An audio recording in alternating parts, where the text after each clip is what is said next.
Hi mga people, good day and welcome back to our channel, Marjan's Garden. And ngayon guys, ay gusto ko lang i-share sa inyo yung ginawa ko yesterday. At ito yun guys. Ayan, ito. Nanguha tayo ng cuttings ng ito, ayan, burrito at saka donkey's tail. Galing siya dito guys, oh.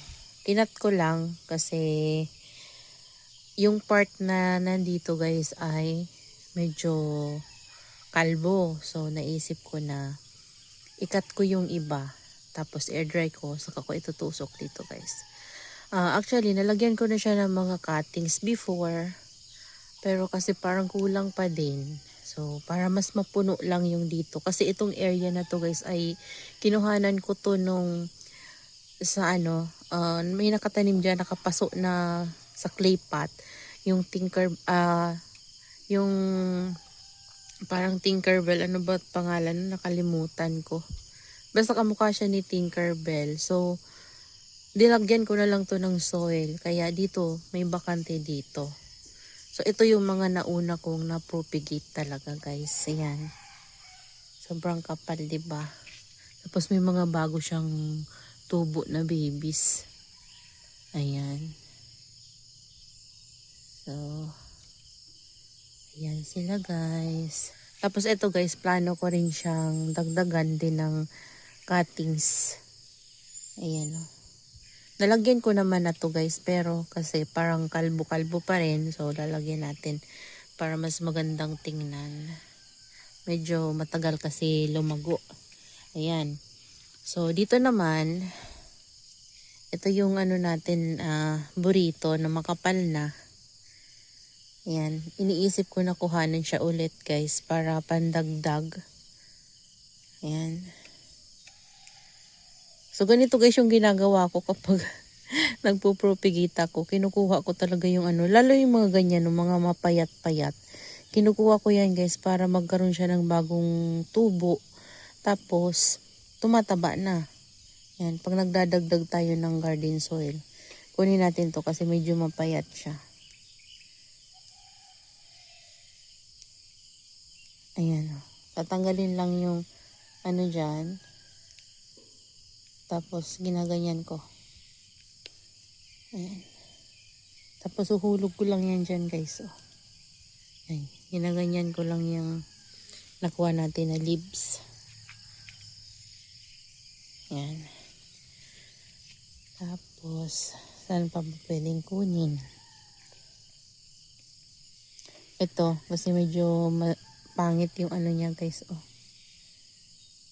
Ayan.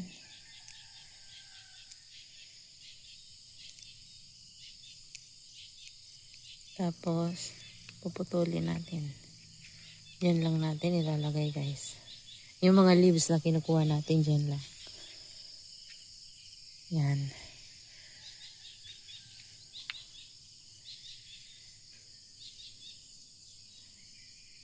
May pangit talaga kasi guys eh. Yan o. Ito putulan din natin para magbago yung tubo nila. Ganyan yung ginagawa ko para hindi pangit. Kasi may pangit talaga. Yung mga nasira dati na ayan o, mayroon ng mga new growth, diba? Napakita ko na yan sa inyo pero ayan. Kunin lang natin yung leaves. Tapos dyan lang natin budbud. Usa na yan guys magbibis yung mga leaves na yan. Yan. Tapos kasi ito guys na mga kinuha natin, kapag tinanim natin yan, magkakaroon yan ng mga panibagong tubo. Yan o, meron na siyang new growth to. Maganda na yan labas niyan guys kasi nakaka-recover na siya. Ayan. So okay na to guys. Ito naputulan to. Kusa naputulan. Tingnan nyo lumabas na babies. Dami. Ayan. Ayan guys. So dito naman, kahapon, kinat ko yung, naalala ko na, pink puppet. Pink puppet yung kinuha ko dun guys. So ayan, yung pink puppet ko na Ito, yung nandito natin guys. So, pinugot ko na. Ayan o, pinugot ko na siya para magkaroon siya ng mga babies. Kasi masyado nang makahoy. Ito, in-air dry ko siya guys. Yung kahapon ko lang to kinuha. Visit nila guys. So, ganyan. Ginanyan ko lang kasi itong lupa medyo ano to yung pinatungan ko. Medyo moist. Para ma-air dry. Ayan. Dami nila. Ang gagawin ko niyan guys ay ibabalik ko pa rin yan doon sa pot nila na dati. Para hindi kalbo yun. Ayan. Ini-air dry ko lang siya. Tapos ito, binaba ko to guys kasi yung mga nandito natin, nagdagdag tayo ng pots na big pots. Tapos ito yan. Kung mapapansin nyo, ito madungis kasi yan yung nasa labas at naglagay lang ako ng cuttings ng Purple Delight. So ito, yung ating variegated silver balm tsaka variegated super balm ay pinag-isa ko ng pot. So nandun yan guys. Binaba ko na. Ayan, kasi para yung nandito guys ay mapuno natin ng ng malalaking pots kasi medyo nasisikapan ako. So yan, nagkaroon tayo ng kunting space. Yan, madumi na naman guys. Ang dami talagang dry leaves. Ayan. Nagkaroon tayo ng kunting space kasi nalagay ko doon yung yung sino nga yan? Nakakalimutan ko guys. Ayan, basta nalagay ko siya dyan. Tapos, yung laman doon guys, ito siya.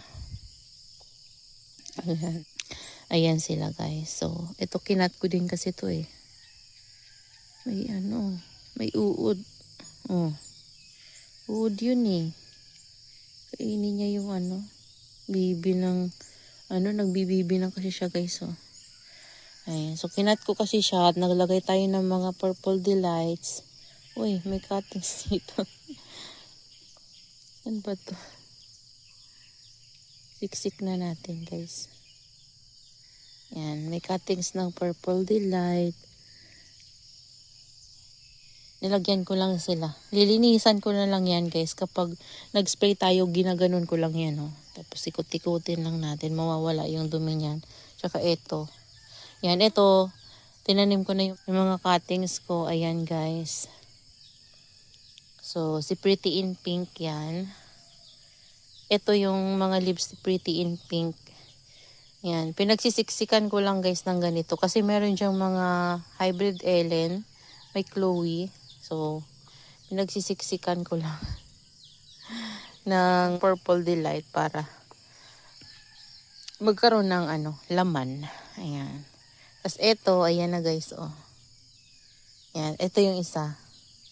Tapos dito, nilagay ko yung iba natin na mga propagations. Ito guys, tingnan nyo, punong-puno to. Diba? Ayan, punong-puno siya. Ito, ayusin ko naman to dito. Mamaya magwawalis ako para mawala yung mga kalat natin dyan. So, kahit paano, malinisan natin. Kasi madamo na nga. Ayan, tapos ito, kailangang diligin kasi nagkakaroon na ng dry leaves. Ayan, meron pa tayong mga cuttings dito, guys. Yung red ives. Hindi ko pa siya naitatanim kasi inaayos ko pa yung pot doon. So, tatanim ko din yan guys. Kasi marami din yan, no. Maliliit na nga lang. Kasi mayroon siyang scale sa pinakapuno. So, kinuha ko lang yung malinis lang talaga. Marami pa sanang, doon guys, mga babies. Kaso, may scale. So, tinapon ko na. Ayan. Madami to. Mga nakuha-kuha ko na maliliit. Talagang sinagad ko guys. Yan no. Pwede na nga itong itanim. May roots na. Yan no. Oh, dami ng roots. Parang. Ayan guys. So, parang may scales pa rin siya. Yun talaga yung problema ko sa red ives. Guys, nagkakaroon ng scales sa akin. Kapag matanda na sila. Laki nito dati. crested to, tsaka non-crested nung nabili ko. Tapos, basta ang tagal na yan guys. Sobra ng taon sa akin yan. Ayan, ito yung nasira ko guys, oh. Hindi ko alam kung anong nangyari sa kanya. Basta nasira lang siya. Tapos, binaba ko na to kasi sabi ko, bahala ka na.